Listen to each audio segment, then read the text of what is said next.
Cita-cita model itu sejak kapan Kak? Dari kecil.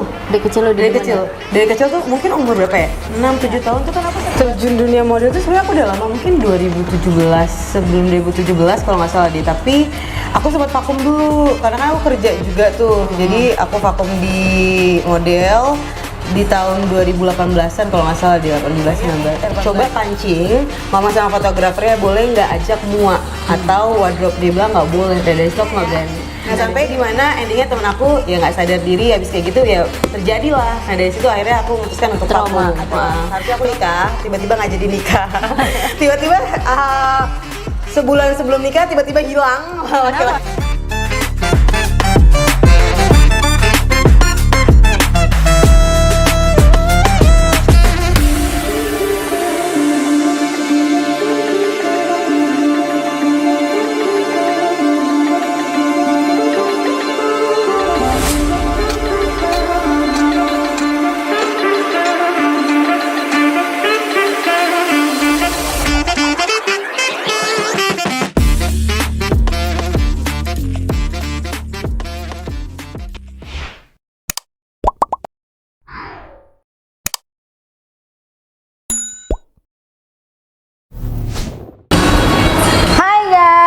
Balik lagi bersama gue Baby di Baby Pot Channel.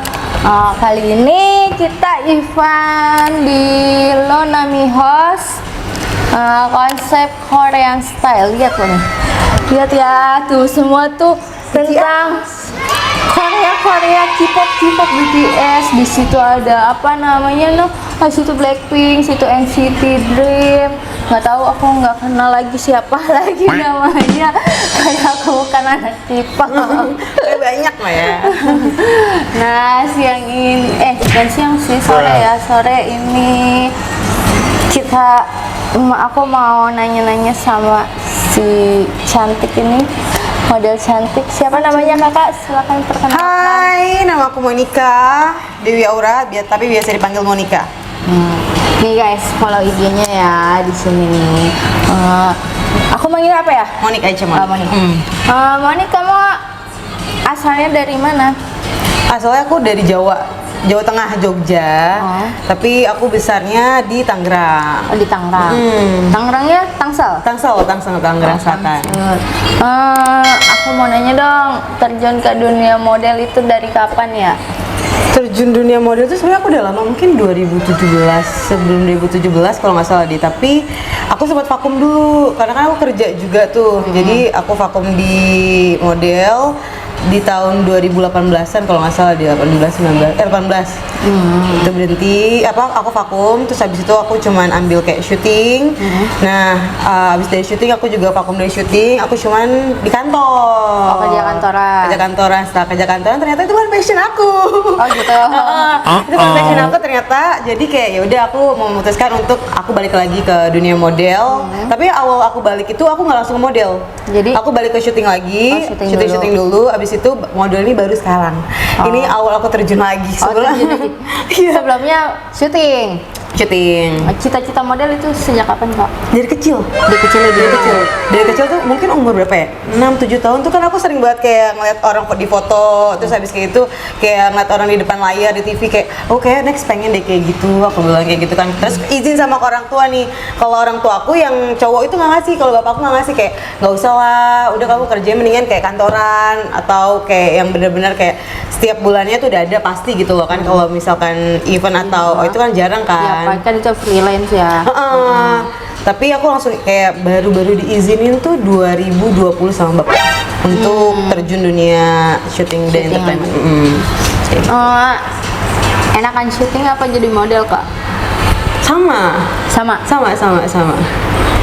Kalau syuting itu syutingnya kayak syuting apa? Terus maksudnya syutingnya tuh kan biasa kan kalau syuting dari pagi ketemu pagi lagi. Terus ada yang cuma syuting apa sih namanya? syuting yang kayak gitu doang. Oke. Mini series atau Oke. gitu. Aku semua untuk syuting sebenarnya aku ambil. Tapi memang ada beberapa program tuh memang yang kayak misalkan kita standby itu misalkan dari jam 9 pagi karena untuk di make up sama wardrobe. Nah, tapi nanti biasa mulai syuting tuh jam 2-an. Nah, selesainya memang biasa jam 2 pagi atau jam 12 tergantung kendalanya. Biasa kan kita nggak tahu nih di lokasi tuh ada kendala apa, entah dari lampunya kah atau dari host atau CO host kayak gitu sih. Tapi kalau misalkan untuk syuting FTV atau sinetron itu cepet sebenarnya. Aku pernah cuman bener-bener kayak aku datang jam setengah 12, take mulai jam 1, jam setengah 3 udah kelar. Sebenarnya ada plus minusnya sih semua kerjaan ya. Terus kalau di dunia syuting kan kebanyakan tuh kru-krunya atau apapun itu pada iseng-iseng ya. Oh, pada jahil-jahil, genit-genit ya. Ada beberapa tapi Banyak kan cerita aku juga dulu kan sering kan syuting gitu. Ya emang sih nggak semuanya kayak gitu, Betul. tapi kebanyakan rata-rata gitu ya. pada gitu, pada genit-genit. kayak di dunia model juga kan banyak tuh fotografer yang genit-genit gitu. Kakak ada pengalaman buruk gak di dunia selama syuting kemarin-kemarin itu? Kalau untuk dunia syuting, alhamdulillah aku nggak pernah sama sekali sih. Maksudnya emang tergantung balik lagi ke kita kan. Tapi memang mungkin alhamdulillahnya aku ditemuin sama orang-orang baik semua nih. Jadi nggak pernah ada mengalami macam-macam sih. Tapi kalau di dunia fotografer, kenapa dulu aku sempat vakum? Karena pernah ada yang nawarin aku untuk foto. Karena kalau aku cuma ngambil paling mentok itu kayak casual seksi. Nah kalau udah nude atau apa itu aku nggak pernah ambil kan. Bikini aku ngambil. Nah ada yang fotografer yang ngajakin aku foto. Itu tuh dia nawarin budget 2 digit dan itu masih bisa nego. Terus habis itu aku bilang apa sih namanya pengennya kayak gimana temanya, aku bilang gitu kan, kayak gini kak, kayak nude mau nggak kak, dia bilang gitu kan. Aku bilang kalau nude nggak mau. Terus habis itu yaudah kalau nggak lingerie aja. Terus aku bilang aku kan waktu itu ada koordinator model ya, jadi aku tanya sama koordinator model aku, pas aku tanya coba pancing mama sama fotografernya boleh nggak ajak mua atau wardrobe, dia bilang nggak boleh. Dan dari situ aku nggak berani. Dan dari itu sempat dan sebelum vakumnya ya, yang epicnya lagi, fun fact-nya lagi, sebelum kejadian aku itu tuh ada teman aku yang diajak photoshoot juga, itu di hotel.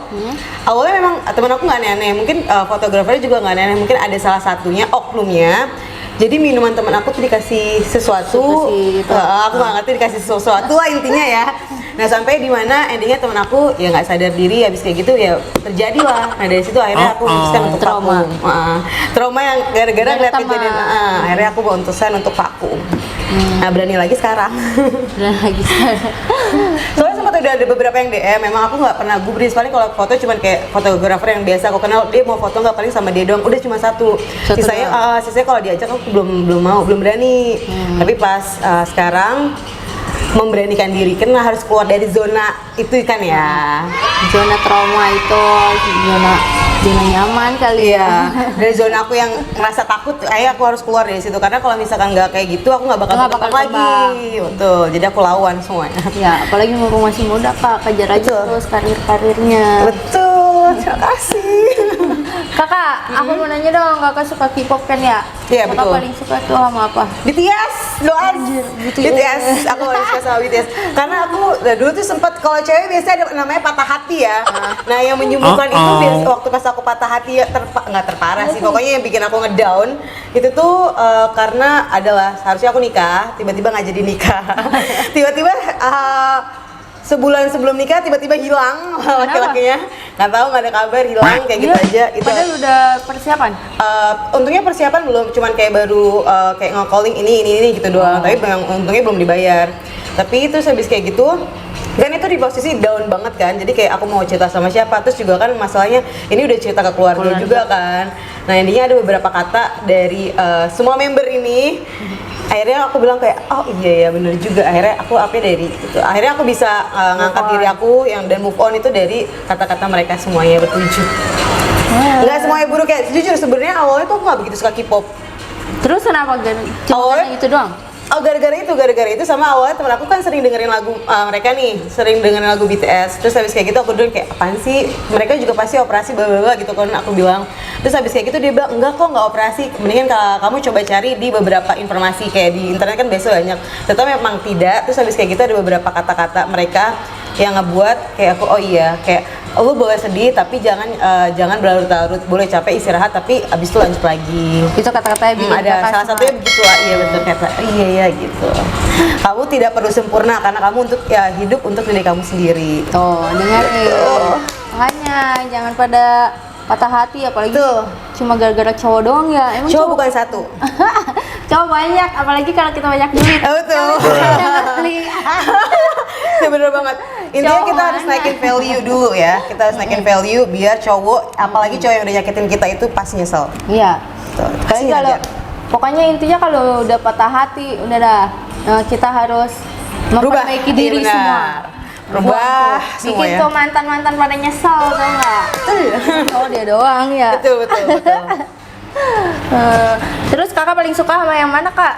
Awal aku suka itu sama ini, Kim Seok Shin. Ini Gue nggak Kim Seok kenal. Shin. Oke, jadi member BTS itu ada 7 kak. Ada Kim Seok, tapi di sini nggak ada V ya. Ini lebih lengkap sih. Ini Kim Seok Shin. Terus habis itu aku oleng ke Jimin.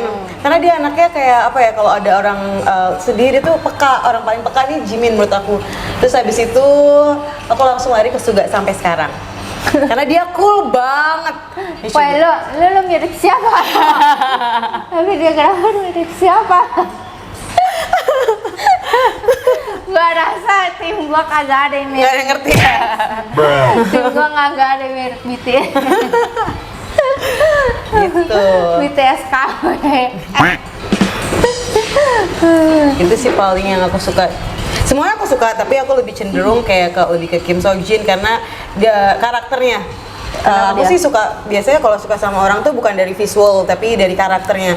Karena dari Kim Seok Jin dia punya karakter sendiri, Suga punya karakter sendiri, sama Jimmy punya karakter. Aku suka semuanya, tapi aku cenderung ke mereka bertiga. Gitu. Karena karakter, oke. Kakak kedepannya mau gimana nih? Kedepannya Buat karirnya gitu. untuk karir kedepannya aku emang tetap bakal menjalani sesuai passion aku ya, karena kalau misalkan aku kerja sesuai passion itu aku nggak ngerasain kalau aku capek atau kayak ngeluh. Kayak misalkan biasanya orang kalau nggak kerja sesuai passion pasti agak ada beban kan.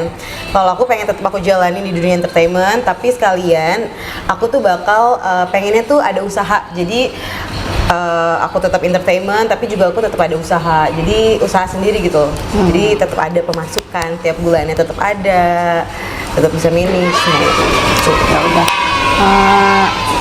Kayaknya udah dulu ya guys, podcast kali ini bareng si Kamonika cantik, aduh ya Allah. Masya Allah kakak juga cantik.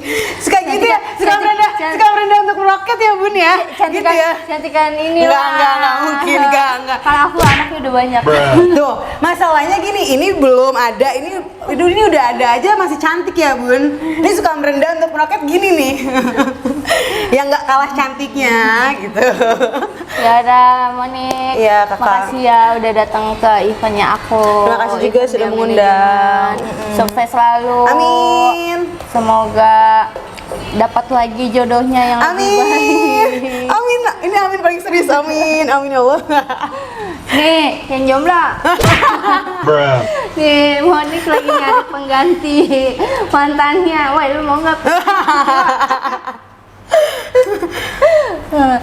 Nih, yang mau foto-foto, mau calling syuting, nih DM aja ya Instagramnya. Jangan lupa follow juga IG-nya BA Manajemen.